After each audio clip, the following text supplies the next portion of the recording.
শেখ হাসিনার বক্তব্যের প্রতিবাদে ধানমন্ডি ৩২ নম্বরে শেখ মুজিবের বাড়িটি প্রায় ভেঙে ফেলা হয়েছে। এখনও সেখানে ভিড় করছেন উৎসুক জনতা। সে বিষয়ে বিস্তারিত জানাতে আমাদের সঙ্গে যুক্ত হচ্ছেন সহকর্মী সাজিদ আরাফাত। সাজিদ, আপনার থেকে জানতে চাই উপস্থিত যে উৎসুক জনতা তারা কি বলছেন, এখনও বিক্ষোভকারীরা সেখানে আছেন কিনা?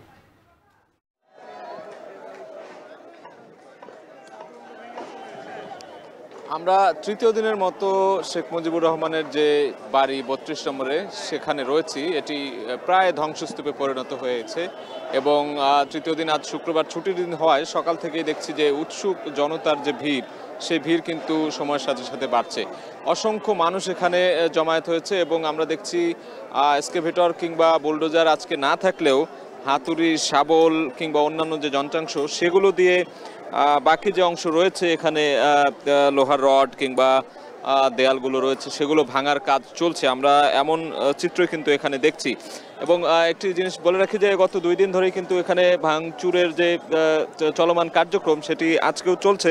তবে আনুষ্ঠানিকভাবে যে বুলডোজার ছিল প্রথম দিন সেটি আমরা লক্ষ্য করছি না। তবে এখানে অনেক ধরনের মানুষ রয়েছেন যারা আসছেন, দেখছেন, অনেকেই ছবি তুলছেন, অর্থাৎ অনেকেই কখনোই আসেননি এই জায়গা থেকে তারা স্মৃতি হিসেবে মানে একেবারে যে ভাঙচুরের যে দৃশ্যগুলো সেগুলো ধরে রাখার একটি প্রয়াস বা চেষ্টা আমরা দেখছি। অনেকে ভিডিও করছেন, অনেকেই এখানে ছবি তুলে রাখছেন এবং উৎসুক জনতা অর্থাৎ ধানমন্ডি এলাকায় যারা থাকেন তারা তো আসছেনই, অনেকেই যারা অনেক দূর দূরান্ত থেকে অনেক লোকজন এখানে আসছেন দেখতে যে এই ভঙ্গুর অবস্থায় ধ্বংসস্তূপ যে রয়েছে এখন এই ৩২ নম্বর বাড়িটি সেটি দেখার জন্য আসছেন। এবং আমরা দেখছি এখানে অনেক ধরনের নিম্নবিত্ত মানুষ যারা এখান থেকে অনেক কিছুই নিয়ে যাচ্ছেন, লোহার রড বা অন্যান্য পানির ট্যাঙ্কি সহ আনুষঙ্গিক যে জিনিসগুলো এখনও অবশিষ্ট রয়েছে সেগুলো অনেকেই কিন্তু এখান থেকে নিয়ে যাচ্ছেন, এমন দৃশ্য আমরা দেখেছি। তবে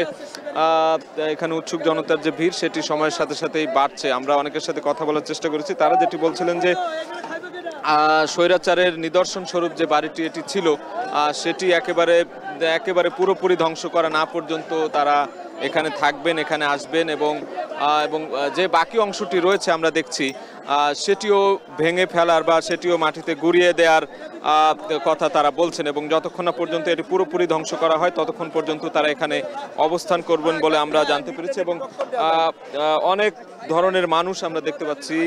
আজকে শুক্রবার ছুটির দিন হওয়ায় সময়ের সাথে সাথে সকাল থেকে কম ছিল কিছু মানুষ, তবে বেলা বাড়ার সাথে সাথে কিন্তু অসংখ্য এখানে উৎসুক জনতা ভিড় করেছেন, আমরা এমন চিত্র দেখছি। তবে বাকি যে অংশটি রয়েছে সেটি পুরোপুরি কবে নাগাদ ভেঙে ফেলা হবে নাকি আদৌ এভাবেই থাকবে সেটি এখনো বলা যাচ্ছে না। তবে পরবর্তীতে আমরা জানতে পারলে সেটি জানানোর চেষ্টা করব। এই ছিল ধানমন্ডির ৩২ নম্বর বাড়ি থেকে যে ধ্বংসপ্রাপ্ত বাড়িটি, তার সামনে থেকে সবশেষ খবর।